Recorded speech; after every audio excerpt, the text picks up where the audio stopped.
This is a film about war, a world war, a war which in all my years as a correspondent has somehow escaped my attention. It is a war fought in more than 100 countries, regardless of ideology, in communist and capitalist countries, in Muslim, Buddhist and Christian countries. It's a war that has directly involved President Eisenhower, President Johnson, President Nixon, President Carter, Chiang Kai-shek, Mao Zedong, the Dalai Lama, Mr. Khrushchev, and Father Christmas. Of course, claims by both sides in wartime are extravagant, but there is some truth in their dispatches. For example, according to one side, the entire American army has adopted its name as the very symbol of freedom and the American way. One side claims to have captured China. The other side says it has taken Russia. Indeed, no conquerors, religions, or empires have spread themselves so completely across the planet as these two superpowers, with their rallying slogans of life, liberty, and the pursuit of thirst, and we are the essence of capitalism, and we must save the world. I refer to the bittersweet war between those giants of carbonation and regurgitation, Coca Cola and Pepsi Cola.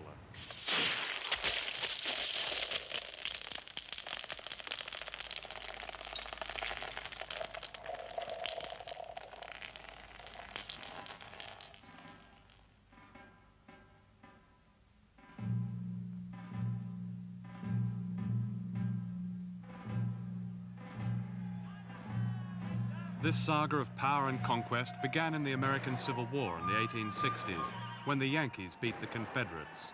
The rural South was devastated. The southern capital of Atlanta, Georgia, was burned to the ground. One observer wrote, "Dislocation and bitterness are rampant, along with melancholia, hysteria, guilt, sick headache, biliousness, drunkenness, heart palpitations, and impotence." But help was on the way. Out of the gloom came the quack doctor, a combination of traveling conman and faith healer who peddled potions of mysterious ingredients. One such medicine was called the ideal brain tonic and was invented by John Pemberton. The year was 1886. The temperance movement had become powerful and Atlanta went dry. What happened next, wrote the historian John Gaff, changed the course of civilization. The ideal brain tonic became the intellectual beverage and temperance drink, better known as Coca Cola. Everything was a great struggle. Everything we had to do in the South to get ahead after the war was to work 3 times as fast as anybody up in Yankee land. We just had to work like the devil to get things done. We had nothing. Everything was destroyed down here. But here was Pemberton, who had all these pharmaceuticals, and he had an inventive mind, and so he liked to put together these syrups. And this particular one syrup was singled out by Pemberton as a possible soft drink. Alas, Doc Pemberton was no businessman and sold the formula and title of Coca-Cola for a mere $2,300. The buyer was Asa Candler, a prosperous Atlanta chemist who launched the image and myth of Coca-Cola in the 1890s and became one of the earliest pioneers of modern-day consumer marketing. Candler, deeply religious, sold Coca-Cola as the very symbol of American wholesomeness. And with the South gripped by Old Testament revivalism and prohibition, it was all perfectly self-serving. God was happy, Coca-Cola was happy, and the consumers were happy. How could they be otherwise? Coca-Cola was then said to be part cocaine and was just the right color to disguise an illegal and uniquely refreshing slug of whiskey. This was old Atlanta in the state of Georgia, the setting for the movie Gone with the Wind, and the world headquarters to this day of Coca-Cola. Inside Coca-Cola's granite monument, the atmosphere is hushed, almost cathedral-like, with precious art and antiques in the executive suites, and ice-cold bottles of the real thing, borne on silver platters. The Coca-Cola Company naturally doesn't like the word empire. But this is the center of a uniquely American empire, covering 147 countries. Coca-Cola has been going for almost a century, and during that time, revolutions have happened, wars have been fought, and regimes overthrown. But except for hiccups here and there, Coca-Cola has survived and grown richer and richer. Perhaps what is most extraordinary about Coca-Cola is its power of illusion, its ability to persuade generations through advertising that its product is much more than merely a bottle of sticky, sweet, colored water. When a Coca-Cola man was asked which came first, America or Coca-Cola, he said these immortal words. Let me put it this way. When you don't see a Coca-Cola sign, you have passed the borders of civilization. เปิดปิดเปิดกี่ครั้งก็ยังซ่าคุณดื่มได้หลายๆแก้วประหยัดกว่าโค้กน้ำอัดลมขนาดใหญ่ที่สุดจุถึง1 ลิตรซ่าจนหยดสุดท้าย The borders of Coca-Cola civilization were first extended outside the United States by Asa Candler's brother, a Methodist bishop of the Hellfire variety. Cuba had just been claimed as a spoil of the Spanish-American War, and a pattern was set. When American troops marched in, Coca-Cola would follow. Cuba is our ripest mission field, rejoiced the bishop. I see a wretched population stretching out its hand to us appealingly. What we need is for these people to think and feel like Americans. The first Cuban bottling plant was opened in 1906, and Bishop Candler set about finding Methodist converts who would consume Coca-Cola and its secret formula. If we had patented the formula, under American law, it would have gone into the public domain after 50 or 60 years. And all the competitors would well, if they wanted it, they could have taken it all. But so we didn't patent it. It's not protected. It never has been protected by law. It's just been protected by secrecy and keeping it hidden. All the same, Coca-Cola has waged a continuous legal war against those who dare to imitate the real thing. In the year 1916 alone, the court struck down Fig Cola, Candy Cola, K-Ola, Coca-Nola, Solar Cola, and King Cola. One of them survived, however, and today, from this sculpture-strewn American Versailles near the town of Purchase, New York, the Pepsi Cola Company rules its empire in 145 countries. Like Coca-Cola, it is Pepsi's franchise system that has made it such a huge multinational. Both provide essential ingredients to a network of bottling companies which promote and sell the soft drink according to local conditions and local politics. Each bottler, said an executive, is like a client government which will survive and prosper as long as it looks after our interests. Pepsi was invented in 1893 by Caleb B. Bradham, a Carolina chemist who claimed it could relieve upset stomach and peptic ulcers, thus Pepsi Cola. By 1909, Pepsi had expanded to 24 states of America, but World War I changed that. As the world economy staggered, the price of sugar rose sharply, and Pepsi mistakenly invested. When sugar prices collapsed, so too did the ambitions of Caleb B. Bradham, who returned to his humble drugstore. Pepsi was not only bankrupt, but its bottles were exploding everywhere as the result of fermenting cheap molasses. Meanwhile, God-fearing Coca-Cola launched a new bottle, wickedly shaped like a woman, as well as a new owner, Robert Woodruff, whose consortium of northern banks had bought out Asa Candler in 1919 for $25 million, the biggest business deal the South had ever known. Woodruff established a foreign department and set out to sell Coke to the world with an image so different from Candler's symbol of Christian mission that during the 1920s, the Women's Temperance Union launched attacks on what it called the Coca-Cola curse, claiming Coke had fallen into the decadence of modern life and was as sinful as the demon rum, whose consumption prohibition had managed to increase, of course, along with the sales of Coca-Cola.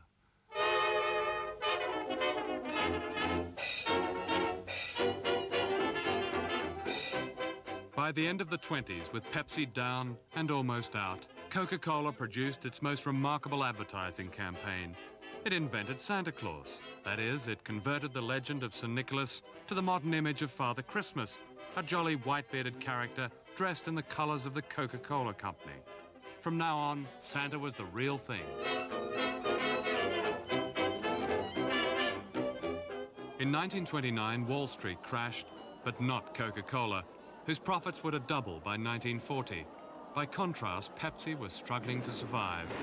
Ironically, the Depression was to change that. During the Depression, Coca Cola was known as the living room drink, whereas Pepsi's place was in the kitchen.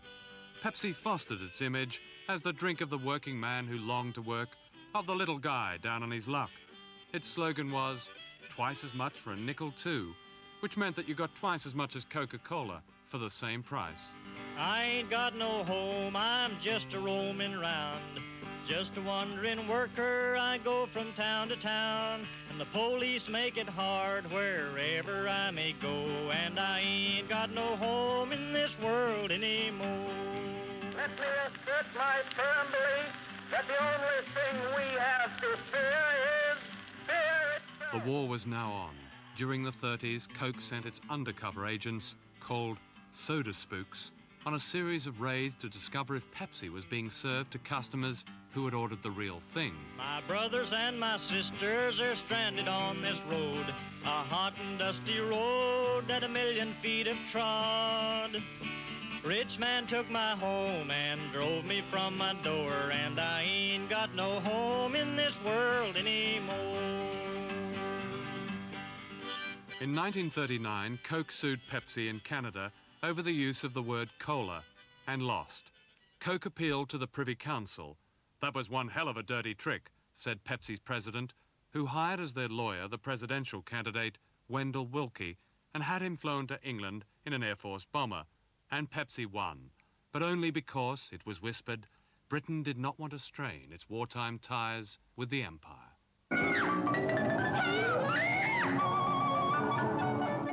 This was the world's first singing commercial. Introduced by Pepsi in 1939, it became one of the best-known tunes in America.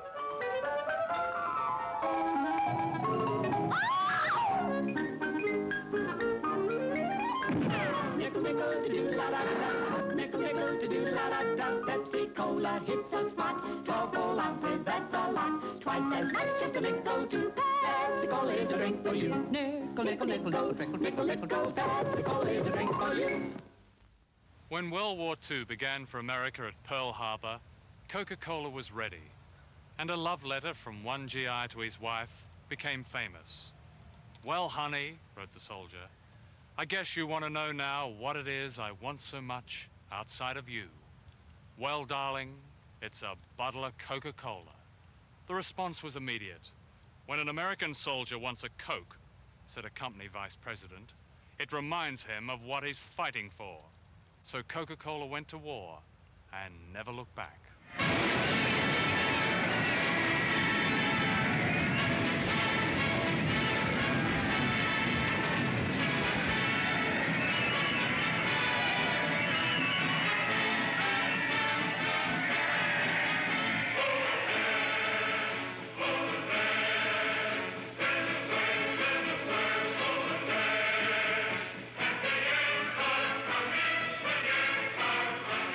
World War II was the complete stimulus for the displacement of the product throughout the world.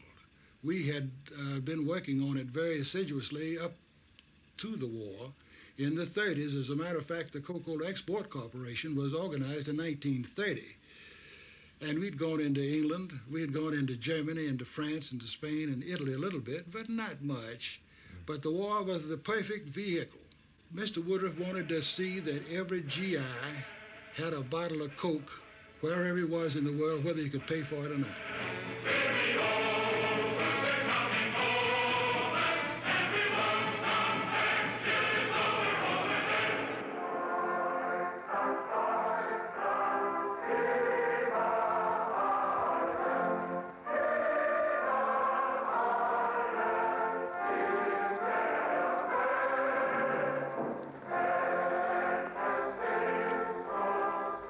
For all its patriotism, Coca-Cola was sold over there in Hitler's Germany.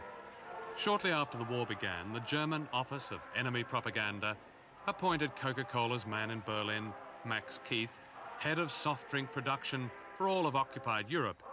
They gave him a fleet of trucks and petrol, and the Coca-Cola company was in business behind enemy lines, and the profits grew. When it became difficult to get Coca-Cola syrup, Keith concocted a drink called Fanta, short for fantastic. In 1945, Max Keith was duly liberated by the US Marines, and Fanta went on to become a worldwide Coca-Cola product.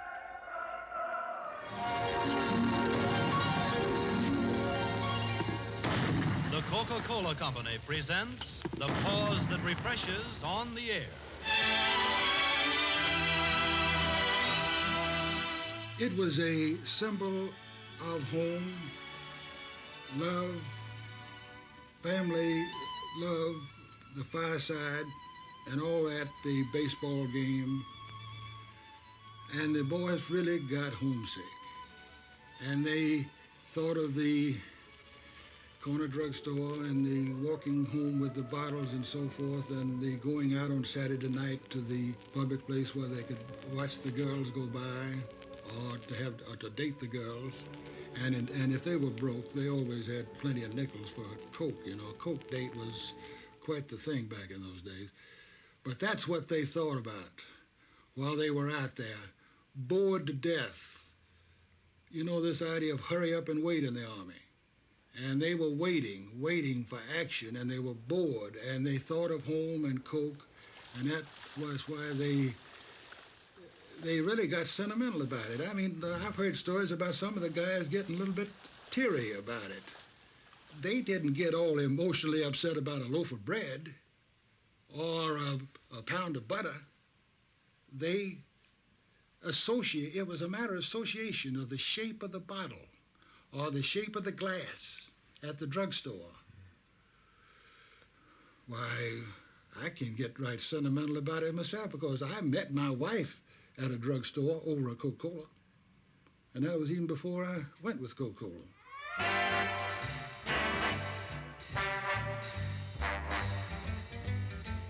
The GIs could dry their tears, for Coca-Cola was on the way. In a masterstroke of public relations, the company offered to send bottling plants to the front line. And this was not only accepted, but was paid for by the War Department. Coca-Cola couldn't believe its luck. Coke was made a wartime priority item, and the Army Chief of Staff cabled theater commanders that they could order entire Coca-Cola bottling plants to be shipped direct to the front. Dispensers were installed in tanks, submarines, even fighter planes. To run it all, Coca-Cola dispatched men who were known as the Coca-Cola Colonels. The non-essential had become the indispensable. The effect of this was to associate the small green bottle with the mystique of American prosperity. Coca-Cola became a symbol of expectation, and this meant a ready-made, worldwide, multi-million-dollar market. Any other company might have been accused of war profiteering, but the Coca-Cola Company came home a hero. The battlefield was now the political Cold War. In communist Poland, Coca-Cola was attacked as a nest of American espionage. However, paradox intruded when the Polish temperance movement declared, "The most imperialistic Coca-Cola is preferable to the ideologically pure vodka." Coca-Cola, nothing like a Coke. I am not and never have been a communist. I am not and never have been a fellow traveler. Meanwhile, Pepsi-Cola had joined up with that seeker of reds under America's beds, Senator Joe McCarthy, whose politics interested the company less than his seat on the Senate Sugar Committee. McCarthy called sugar rationing anti-American and became known as the Pepsi-Cola Kid. And for this, he collected a $20,000 check from a Pepsi lobbyist. When questioned about the payoff, McCarthy said, "Listen, I don't answer charges, I make them."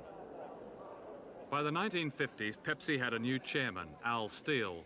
Steele was married to the movie star Joan Crawford, who embraced her extra wifely duties with much enthusiasm. Steele understood post-war consumer America, as John Scully, a former president of Pepsi-Cola America, explains. Now, what was going on in America at that time? Remember, we had what we call the baby bubble. These are the young people who were born shortly after the Second World War when the GIs returned. they were moving into their teens to the 1960s. Teenagers are a very high per capita consumption group for soft drinks. We also had a growing affluent middle class America. And Coke had been around for a long, long time. It was a symbol of what America was. We decided we wanted Pepsi to be a symbol of what America was becoming. And therefore, we developed this idea of the Pepsi generation. We said that if there is a large group of affluent middle-class people developing, and if there are a large number of younger people who are going to be emerging as a driving force in the soft drink industry, how do we position ourselves as the product that articulates for them the aspirations of this growing middle class? Because most of our Americans at that time were gaining affluence, but they didn't have much experience in how to spend this money. And if you look at our commercials back in the early 1960s with the Pepsi generation, you'll see dirt bikes and dune buggies and all kinds of different activities, many of which are commonplace in this country today. But only 20 years ago, they were still relatively new. And we associated Pepsi with those good moments. And this really brought Pepsi out of the kitchen, not only into the living room, but right into the smack in the middle of American culture.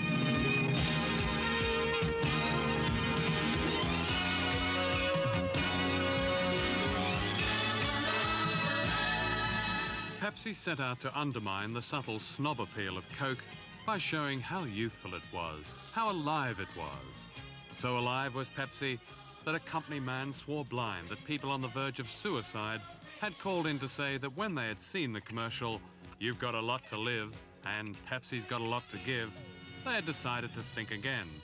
So not only does image triumph over content, it also saves lives. And that's not all. In Chinese, "Come alive with Pepsi" is freely translated, "Pepsi brings your ancestors back from the grave."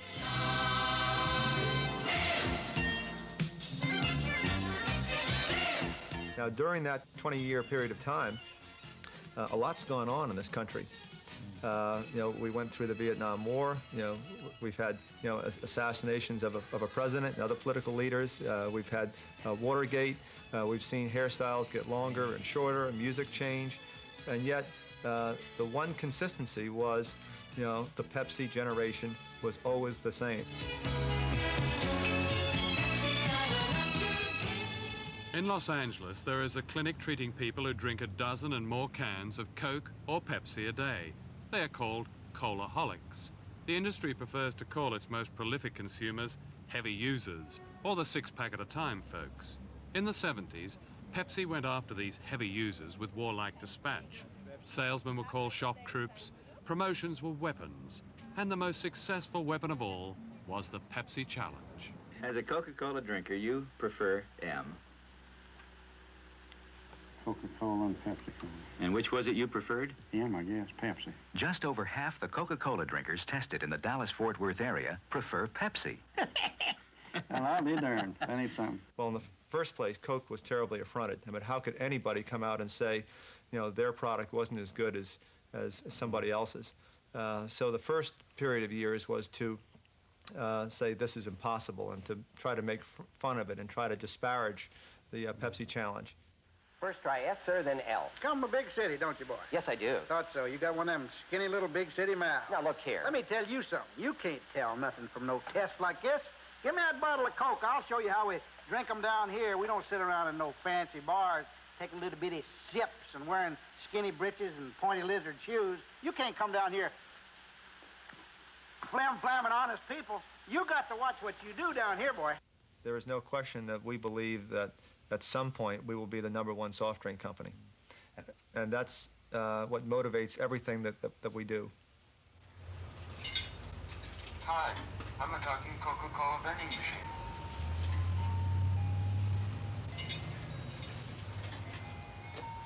You need to put in more money. How much does it want? Make your selection, please. Thank you for using the talking vendor. You're welcome. Come again. Don't forget your change. Oh, of course. Machines such as these are the latest ingenious weapons in the long war of attrition between Coca-Cola and Pepsi. You'll be pleased to know that they also speak French, Spanish, and Japanese. Seriously though, folks, it says here that a can of Coca-Cola contains carbonated water, sugar, caramel color, phosphoric acid, natural flavorings, and caffeine. But what is missing here is the secret ingredient of Coca-Cola. It's called 7X, and is said to be a blend of the Brazilian coca leaf and the African cola nut and other exotic things. It was this secret formula which Coke's inventor, John Pemberton, claimed could sharpen the intellect, cure hysteria, depression, and even impotence. According to the Coca-Cola Company, this secret is locked away in a vault in the Trust Company Bank here in Atlanta, and only the most senior directors can look at it. And these keepers of the secret of the real thing, of course, can't fly on the same aircraft together. And of course, it's not quite as silly as it sounds. What it's all meant to say is that Coca-Cola was created perfect in a mysterious way. Then it grew up to be clean and wholesome. Forget the phosphoric acid and the sugar and the caffeine. And its guiding light has always been truth in advertising. Now, what does all that sound like? You're right, a religion. A religion complete with creation myth, a set of consecrating values, and a gospel. Now think how popular God would have been if only his image people had thought of a slogan like, "It's the real thing." He might even have been as popular as Coca-Cola.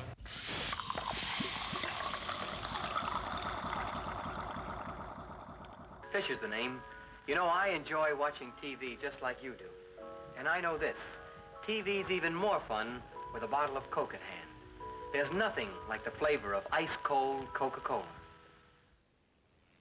The real power of Coca-Cola and Pepsi-Cola is here in Washington and in the White House itself. There have been Coca-Cola presidents and Pepsi-Cola presidents. That is to say, each company has in turn exercised often considerable influence over the president and the affairs of state. From Franklin D. Roosevelt to Harry Truman, John Kennedy, Lyndon Johnson, and Jimmy Carter, only Democratic presidents have been the patrons of Coca-Cola, with the notable exception of Dwight Eisenhower. President Johnson had a button on his desk which gushed Coca-Cola. Of course, the most famous Pepsi-Cola president was Richard Nixon.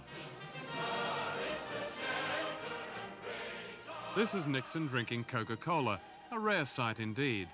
For Nixon owed much of his career to Pepsi, and Pepsi owed much to him.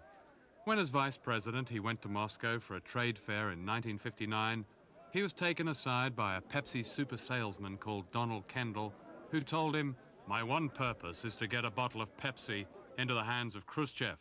Nixon replied, "Don't worry, I'll do it." And during the famous kitchen debate that followed, an extraordinary relationship was joined between Nixon and Pepsi, capitalism and communism.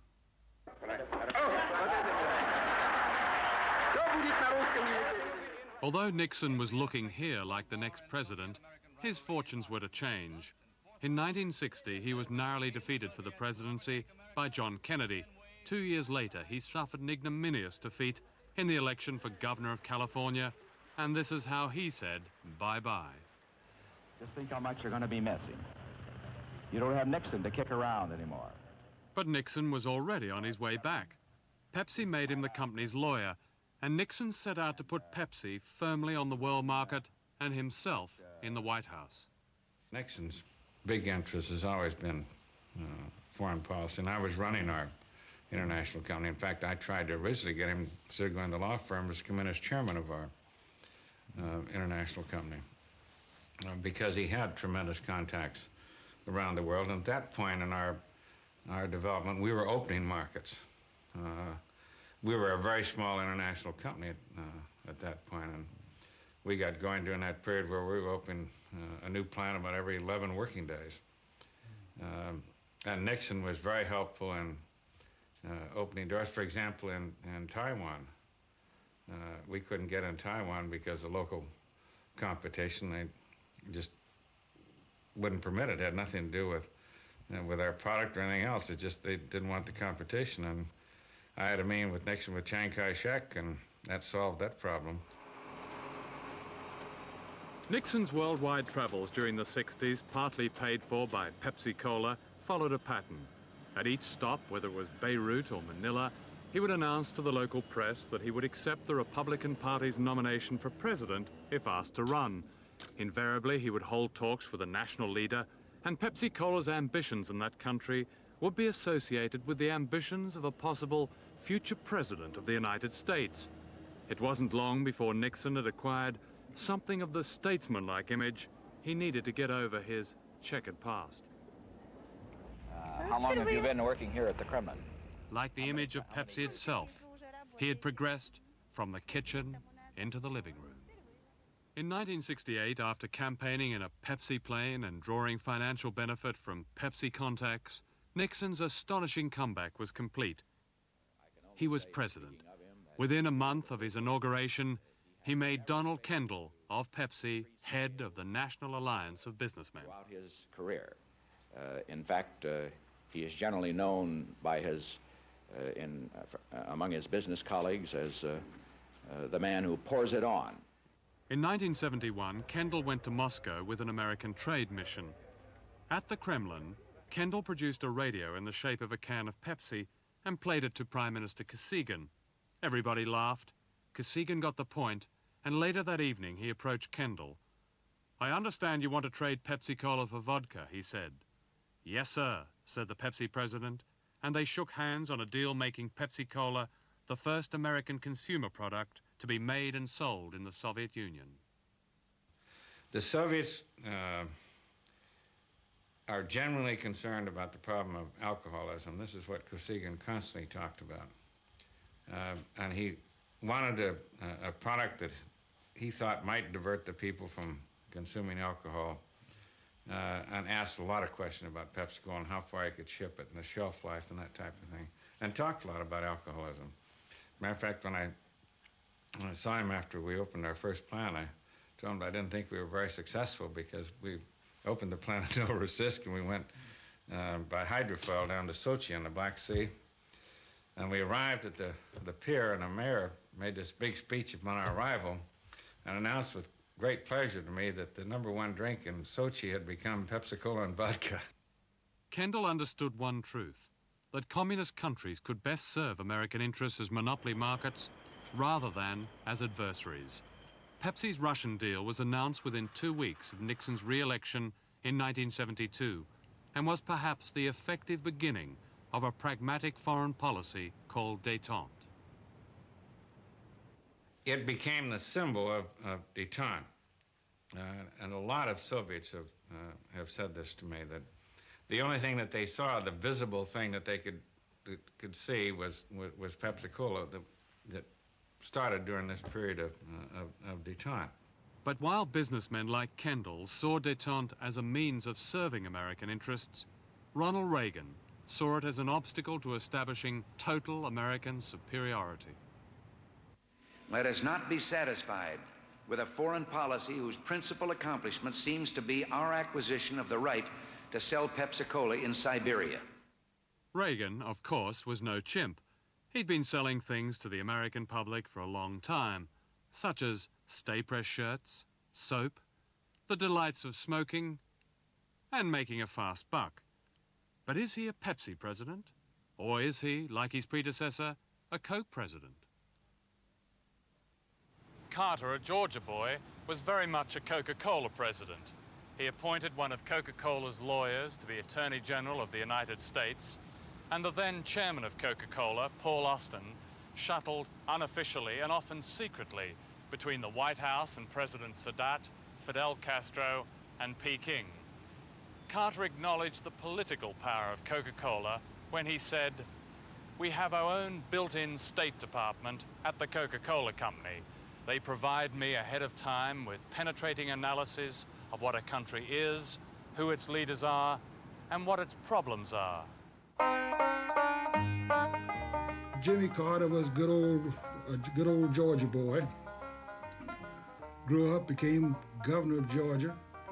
But during the war, he was in the Navy. In the summer of 1942, he had been appointed by his congressman as a candidate for the United States Naval Academy at Annapolis. Of course, the appointment's one thing and getting it, being qualified, is another. Jimmy Carter qualified in all respects except his feet. He had flat feet, at least at that time. And his mother told me, when I was on a visit down to Plains, Georgia, that he finally qualified concerning the flat feet because he spent that summer before the final physical test rolling the soles of his feet over Coke bottles. In running for president, Jimmy Carter was Coca-Cola's man. Tony Schwartz, the advertising man who had made 300 commercials for Coke, was brought in to help sell Carter the candidate. To Schwartz, selling an image of a politician was no different from selling the image of a soft drink, as long as you kept to the rules and didn't mention what the product contained. One of Carter's first acts as president was to change the soft drink vending machines in the White House. Out went Pepsi, in went Coke. Then there was Portugal, where Coke had been banned for 60 years. Carter obliged Portugal with a $300 million loan, and Coke was into a new rich market.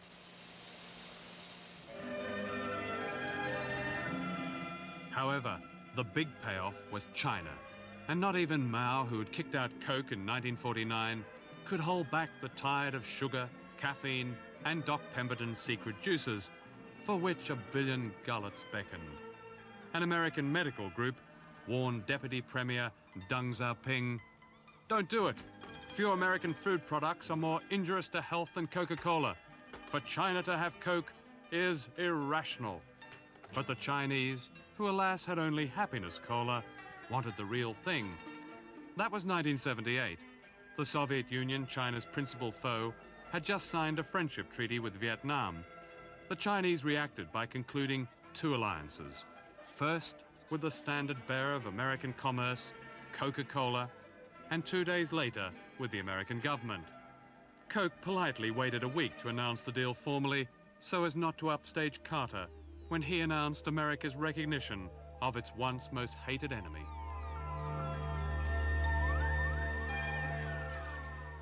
The fact is that for a number of years, prior to the official recognition, governmental recognition between the People's Republic of China and the United States, operating under the laws of the United States, we sensed that sooner or later, the handwriting was on the wall, that the relationship between the United States and China would begin to open up. It was beginning to open up.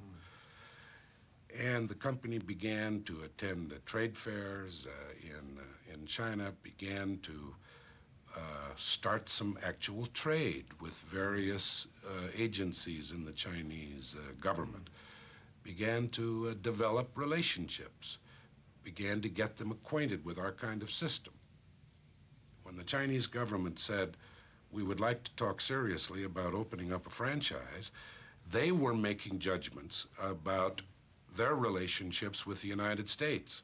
And it was logical for them to come to someone with whom they had established a decent relationship to be one of the first. And aside from that, there was no hidden agenda and no basic communication between the Coca-Cola Company and the U.S. government on that issue. We were abiding by the laws of the land. Coca-Cola started negotiating with the Chinese very, very early. Now, were you pre-Kissinger? We were 6 years ahead of the actual recognition, where it was agreed that embassies would open up. 6 years prior to that, there was contact between the Coca-Cola Company and people in the Chinese government. To understand the moves and fortunes of the Coca-Cola Company is to understand much about American foreign policy. Coca-Cola quietly shut down its operation in South Vietnam well before America's hurried departure in 1975. Did Coca-Cola know something even Washington didn't know? The Coca Cola Company is, and its product is absolutely non-political. And we do business with any country that the U.S. government will do business with. We're a U.S.-based company. From a personal point of view, I believe that the best way to get to know people who have a different political philosophy than you, and perhaps the best way to encourage world harmony, is to establish world trade. Because people who find some way to do business with each other tend to be able to iron out some of their other differences. So that when we do business in communist countries, we don't sacrifice any of our principles.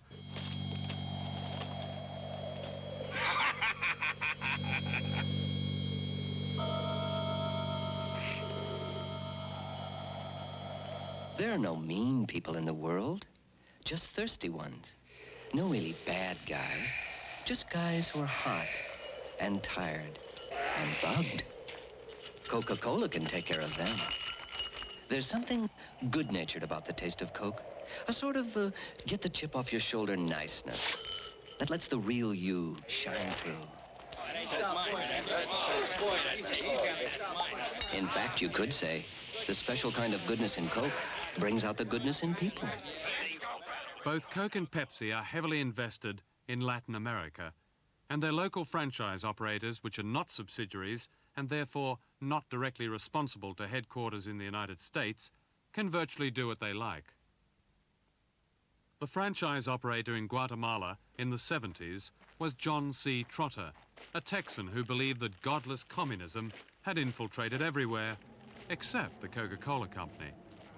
Guatemala has one of the world's worst records in human rights. Death squads murder and torture with impunity, while 4 out of 5 children suffer from malnutrition. Trotter paid his Coca-Cola workers less than $2 a day, and when they began to unionize, 3 union officials were murdered and 2 union lawyers were kidnapped. Coca-Cola means crime in Guatemala, a union official told a meeting of shareholders in America. He asked the company to intervene and to stop the bloodshed, to which Coca-Cola's management replied that such an intrusion into the affairs of an independent bottler would be improper. In 1980, under worldwide pressure, Coke sacked the notorious Trotter. But of course, the company is still in Guatemala. There have been places where where for one reason or other, we've had to leave. But in the vast majority of the countries, the fact that we're dealing with entrepreneurs rather than governments, I think is quite valid. The difference. Governments change at the whim of people. Businesses hire people, they pay people, they build, they stay, they pay taxes, they support charities. They're part of the community. And, you know, governments are here today and gone tomorrow. The Chilean government of Salvador Allende was here today and gone tomorrow, thanks to a CIA operation. The Pepsi-Cola bottler in Chile was Augustin Edwards, publisher of the El Mercurio newspaper, which, according to a Senate report, became a CIA front. When Allende was elected, Edwards flew to Washington and met Henry Kissinger and Richard Helms, director of the CIA. These were crucial meetings, according to Helms, and were arranged by Donald Kendall, president of Pepsi-Cola. What happens when a company like Coca-Cola or Pepsi-Cola is accused of meddling in the politics of a certain country? This has happened to both corporations, and you mentioned South America, Chile in particular. John, when you get that kind of publicity, and when you get relationships that, that you spoke of earlier in both countries with the White House, you frequently get accused of having power that you really don't have. One of them, for example, is in the case of the overthrow of Allende, in which I actually ended up before the grand jury. And in Argentina, I couldn't go to Argentina for a long time because they had me listed as running CIA in South America.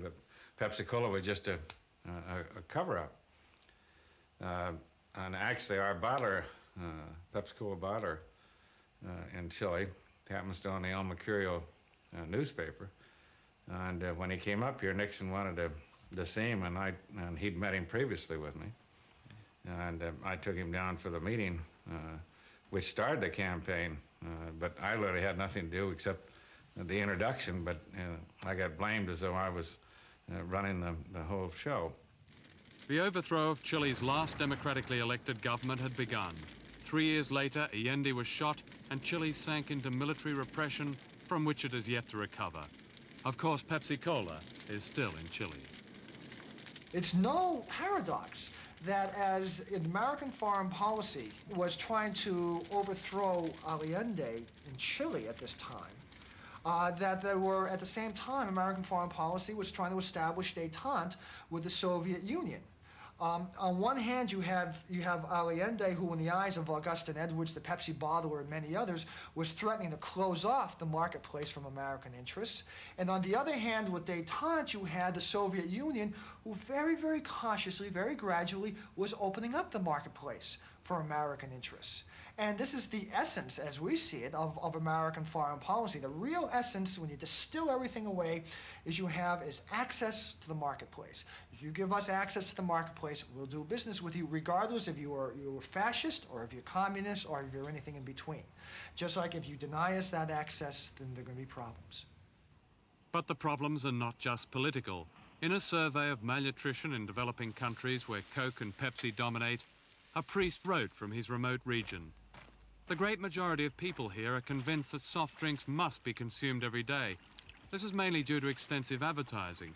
In the meantime, in these same villages, natural products such as fruit are consumed less. In some families, just once a week. Other families even sell their own natural products in order to buy soft drinks. I think that you have to look at it in the context of what people do in their lifestyles. In the emerging countries, many people have tried to sell strictly nutritional products. The fact of the matter is the people won't drink it. Yeah, the people won't eat it. They are ingrained in terms of what their local diets and lifestyles happen to be. A Pepsi Cola is never sold as a food product. It's sold as a part of leisure, part of enjoyment. And for many people, having a Pepsi Cola is equivalent to us going to the theater or doing something over here. That's a lot greater luxury. So I don't think that the nutritional argument is one that we would ever make with Pepsi Cola. We're not trying to sell it as something nutritional. We're trying to say, it's a part of having fun, it's a part of enjoyment, and it's a very high quality product. But it's not a nutritional product, never sold that way. We make no health claim for Coca-Cola because while Coca-Cola can provide energy, it certainly fills a need of providing refreshing liquid. But you see, it also provides purity. And in a great many countries around the world, you don't have the luxury even of going to a tap and getting a decent, potable glass of pure water. Coca-Cola provides absolute purity to people, and they can take a drink of this beverage, get the refreshment, get energy, and in some countries that's an issue. But more importantly, know that what they're drinking is not going to harm them. But we make no health claim for the product. We know that there is a place in society, in every society, even the most primitive society, for a moment of refreshment. They're going to find it, and when they find it in Coke, they get one that's pure and clear and tasty and very inexpensive. In 1968, a Senate Select Committee was set up in the United States to look into hunger and the relationship of diet to heart disease, cancer, diabetes, and other ailments. In 1973, the chairman, Senator George McGovern, put the following question to Dr. G.D. Campbell, an authority on diabetes. In terms of sugar intake, where do you put the kind of soft drinks that we consume in this country on the scale of offenders? Dr. Campbell replied, I must declare an interest here because I'm actually in the employ of Coca Cola, but I think that soft drinks are the biggest villains of all. because they are the thing that starts the children off. The time to start nutrition education is the time when too many children are drinking a litre of sugar-sweetened Coca Cola every day. Although other expert witnesses defended a moderate intake of sugar, the committee's findings singled out soft drinks for the harm they did and recommended a drastic reduction in their manufacture. This, of course, did not happen, and since then, soft drink consumption in America, of which Coke and Pepsi are the undisputed leaders, could soon exceed that of water.